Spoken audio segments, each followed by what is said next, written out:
Greetings, royal family, and welcome to another message by the Honorable Yahweh Beit Nun Sophie Yahweh.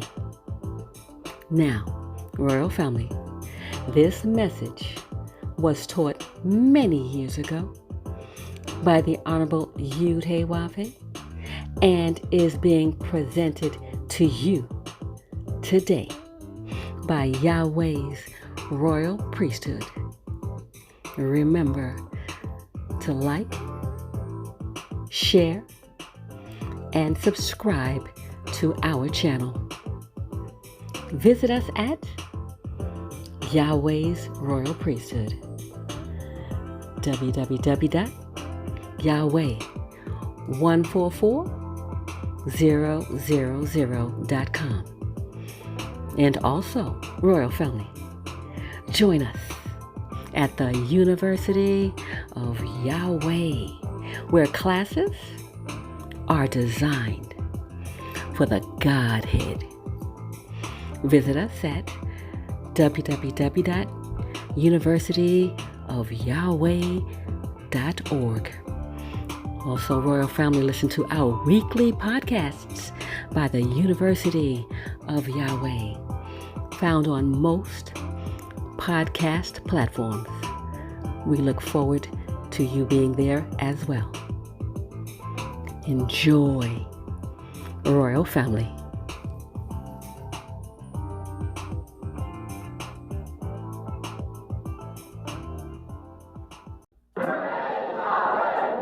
Hallelujah, Yahweh. Zak Ve'ima. Baruch Shem Yahweh. How do we love Yahweh? With all our mind, with all our heart, with all our soul, and with all our life. How do we love our brothers and sisters? With all our mind, with all our heart, with all our soul, and with all our life. Praise Yahweh. Praise Yahweh. And what is our motto? Our motto is one God, one mind, one love, and one action. We're all for one, And one for all. and we want for our brothers and sisters. What we want for ourselves. What about soup? If I have full soup, you may have my full soup. And anything else? And anything else. Praise Yahweh. Praise Yahweh. You may be seated. Praise Yahweh. Welcome to Feast of Weeks 1990, where we're learning the responsibility of the first fruits. All who have a natural proclivity to be good, like this message.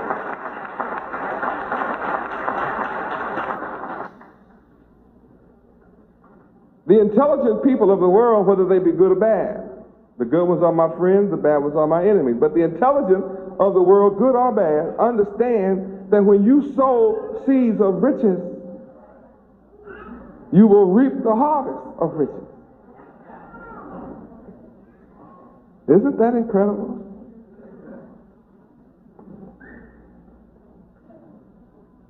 All of your life, you have been taught to be imperfect.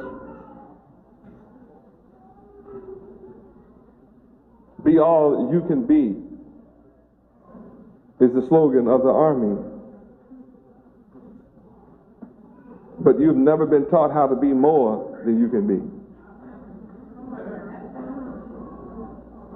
I'm teaching you how to be more than you can be under Him.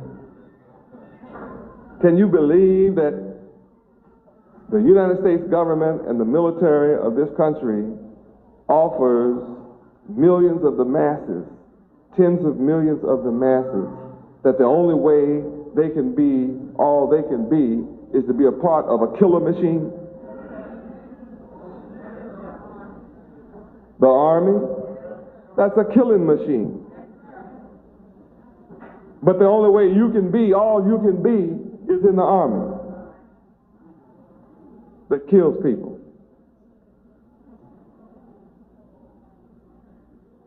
And they teach you how to kill, and to kill without thought, to kill without discrimination, to kill without a reason. Take the life of innocent people on the orders of someone above you, whose purpose you are ignorant of.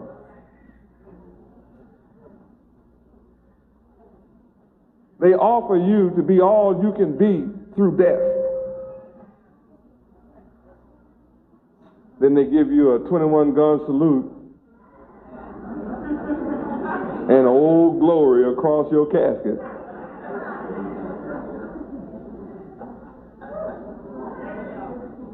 And your widow $10,000. That's all you can be in their army. Look at what Yahweh is offering us. Morality, perfection, riches while you live, ever increasing riches, eternal life, perfect peace, happiness, joy, no more tears, no more pain, no more sorrow, no more death. Boy, that's a lot to be. You get that in Yahweh. Now, only an illogical person will choose to be all he can be in a death machine. And that all he can ever hope to attain is some money at death. That's not enough to buy a town car.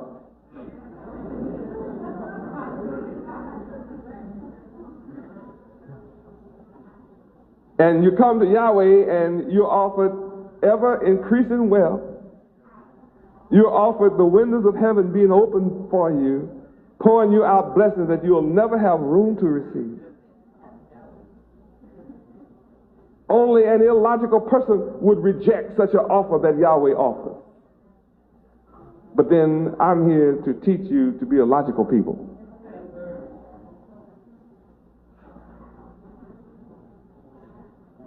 To properly celebrate Feast of Weeks, you must sow seeds of success.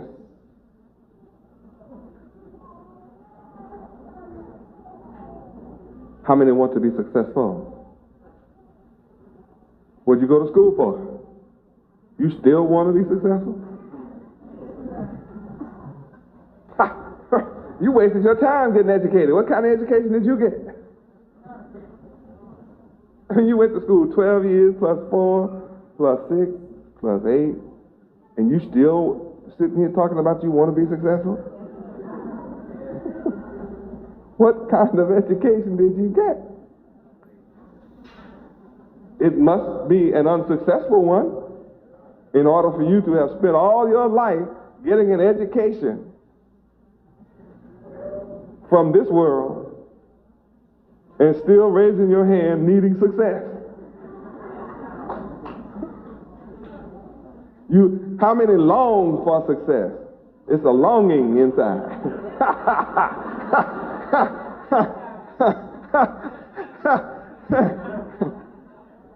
I don't understand why that longing has not been satisfied with all the education you have.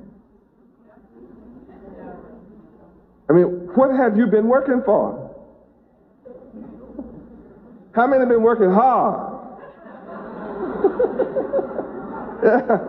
You spent all your life in school, spent the rest of your life working hard, and your heart is still longing for success.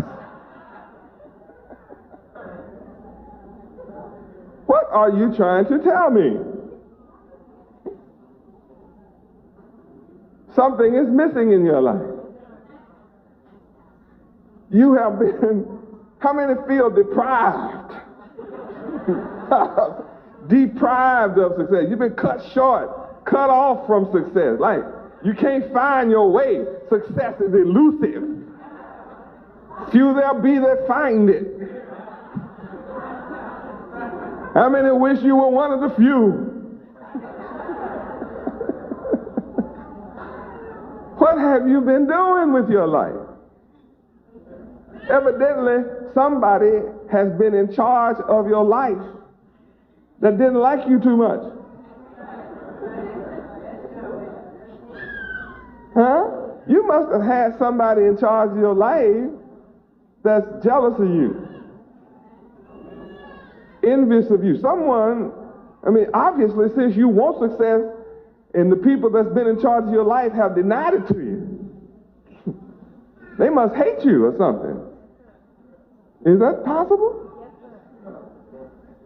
That the people who've been in charge of your life actually hate you? How could anybody be in charge of your life from birth and deny you success and love you?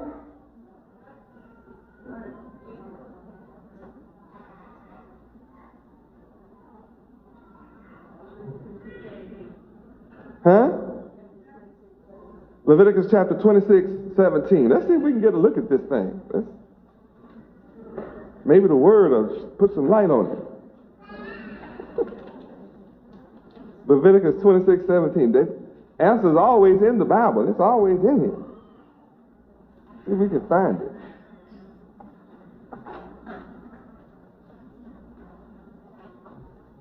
Yes, Lord. Somebody that hates you must be your ruler. That's the only conclusion I can come to. I'm surprised that you haven't come to that conclusion on your own. Read.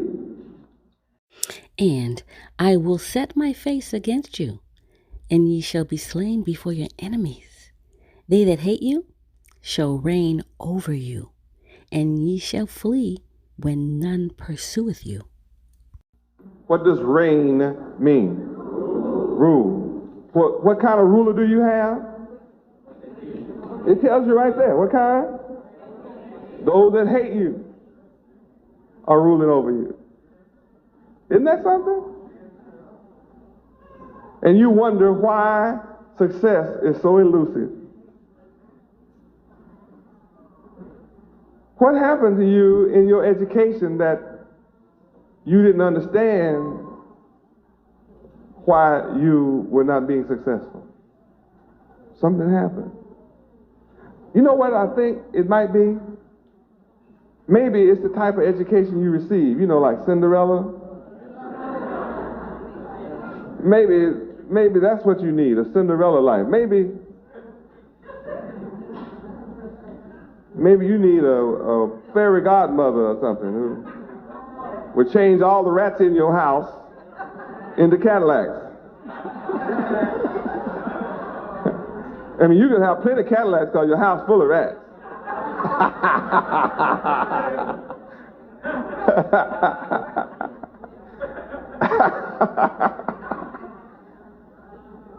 If you had a fairy godmother who could turn roaches into money, you'd be rich already.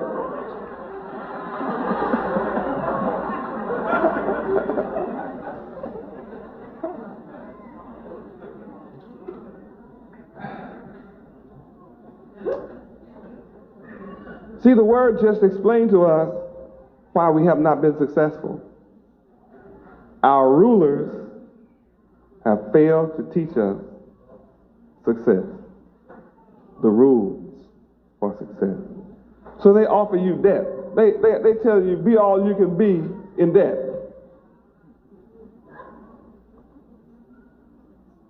And we buy it because 60% to 70% of the army is made up of our people.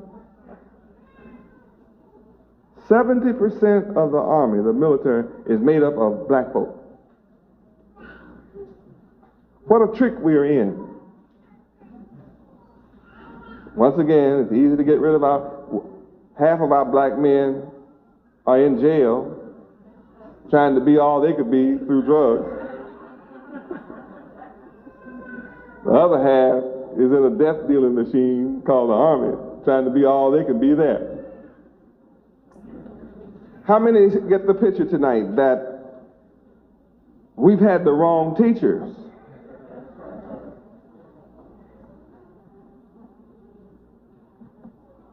How many can understand that we need to change teachers? Well, fortunately, all of you in here understand that, but there's a whole world of our people out there who still don't understand that. And you need to run in a hurry and try to rescue them from their destruction. To properly celebrate Feast of Weeks, we must sow seeds of success and learn how to be successful, how to make our own way. Joshua 1:8. Joshua 1:8. Here's what must be done. There is no other way.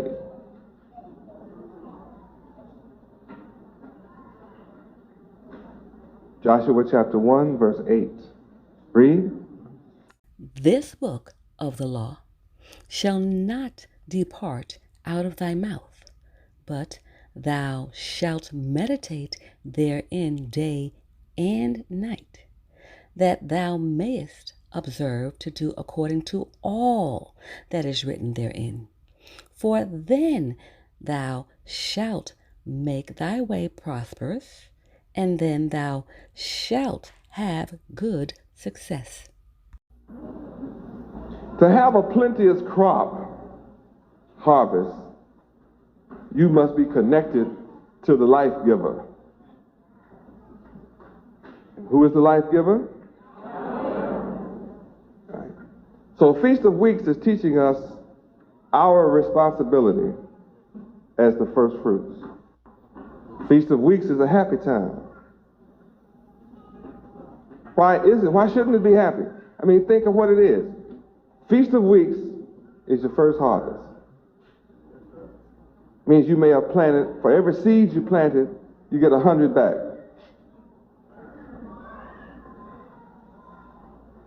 That means you plant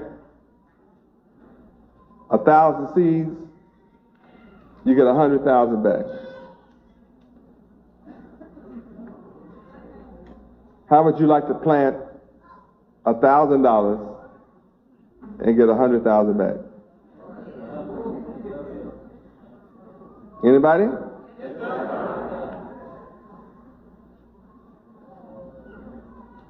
How many want me to do that for you? I am already. I'm waiting on you to plant. It's planting time. See, everybody wants to harvest. But there are not many people want to plant. See how it's easy. Everybody's hand go up on that.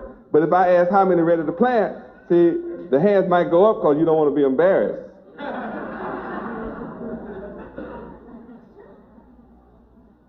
But in order to be a wise planter, you must become a student of agronomy. And you must become a scientist of agronomy.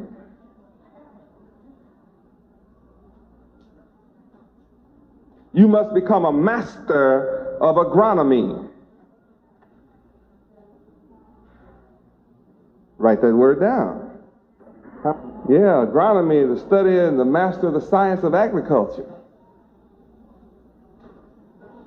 Seed, soil, and crop management. You become the master of what makes seeds grow and preserve them and protect them. Master of the soil and the best soil conditions and the best climate. All that makes for a perfect crop and yield and the highest yield. Yeah. See, when you say I want to be able to plant $1,000 and reap 100,000 in its place 100 times, then you can't sit around like a fool and do that.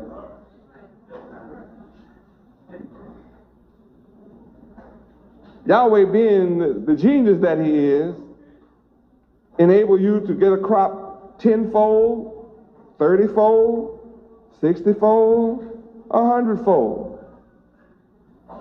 I'd use the top one 100 times. But you don't get 100-fold just by throwing it in the ground and walk away. First, you have to prepare that soil. Not only do you have to prepare it, you better select the best soil. So you have to learn what is the best soil for the crop I want to plant. You can't be a fool and reap this harvest. You can have a basket of seeds and you can't recognize whether they're good or bad. It's dumb to plant bad seeds. That's not wise. Planting rotten seeds or defective seeds. Don't you understand some seeds are defective and some are good and some are perfect? Can you discern the difference? Yes, it's discernible. If you're willing to study and become a master. Seems to me like before you grab some seeds, you ought to study and learn how to determine whether they are bad, good, or perfect. Woo! Look what Yahweh is teaching us tonight. Why do we so quickly raise our hands wanting to receive the harvest? Why?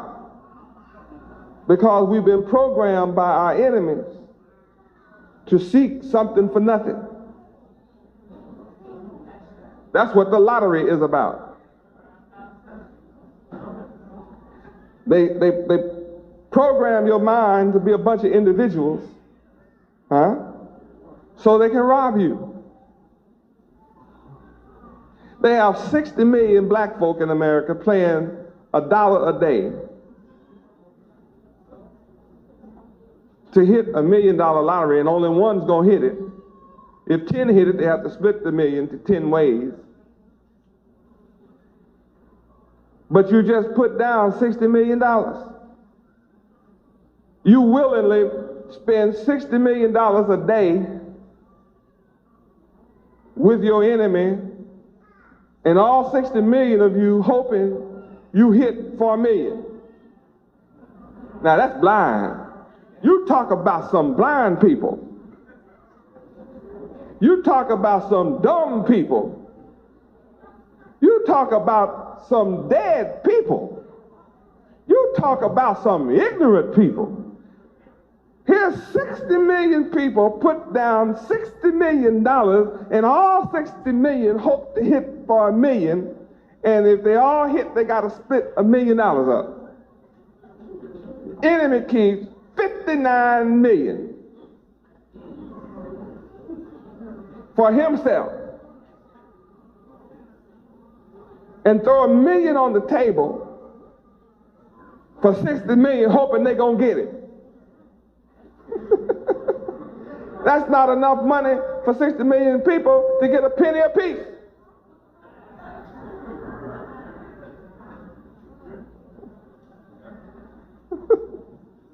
What is it? How many pennies? It wouldn't be too many pennies.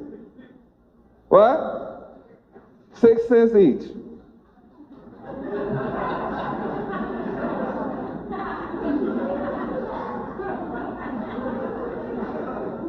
How many admit that's dumb?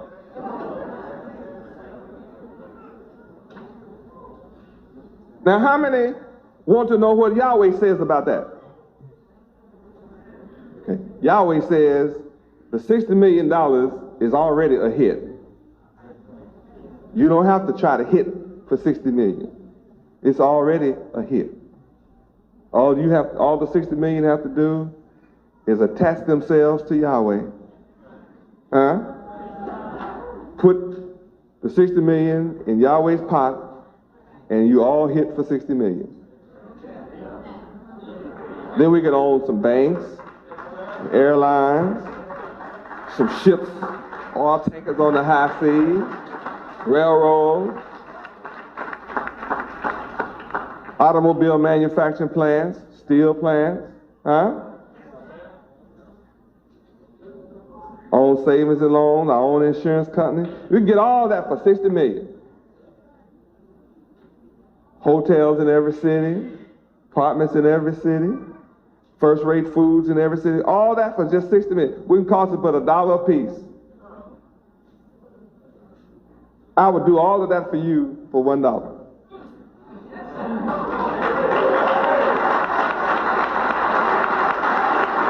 So what do you need to do? Go talk to 60 million deadheads that's walking in darkness and bring them to the light. And just like that, it's over. See, I know what you're thinking. You look out there at that field.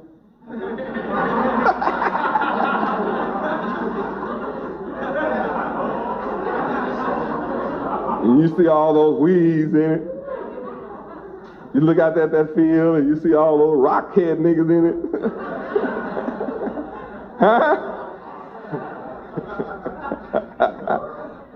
You look up and the sun is hot, field is dry, bugs everywhere. You say all of this needs to be prepared? I think I'll play the lottery today. Here, take my dollar.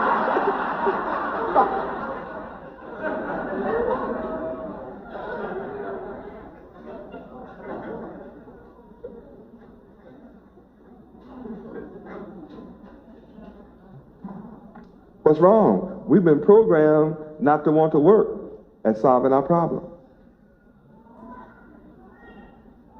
It's so much easier to complain about our condition.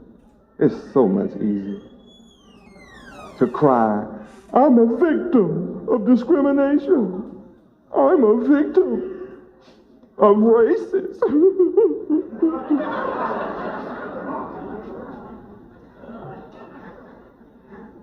I'm a victim of being black.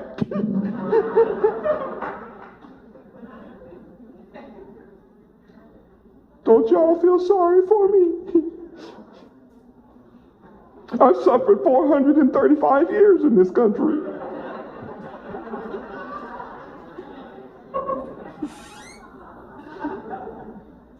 And this white man has acted like a devil in my life.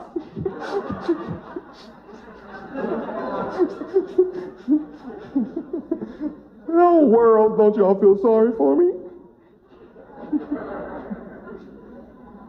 See how easy it is to be a victim? You sit around, spend your life crying about how you've been treated instead of getting up and doing something about it.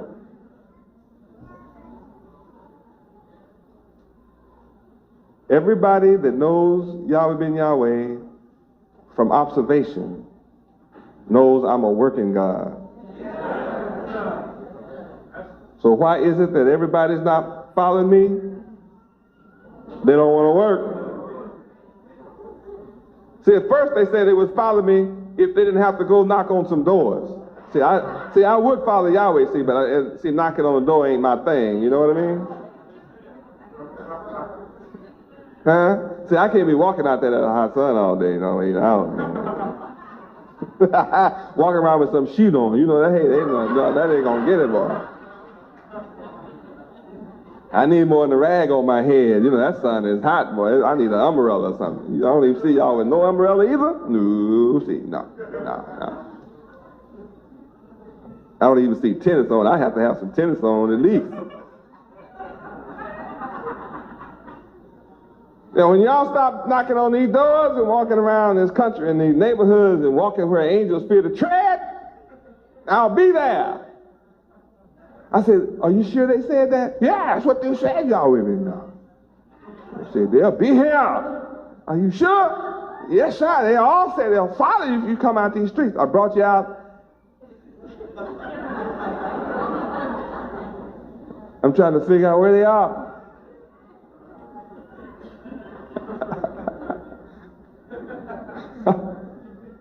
And then they used to say, yeah, you know, you Yahwehs, y'all work all the time. How many remember them people in the street saying that? Y'all work all the time. Yeah, everybody.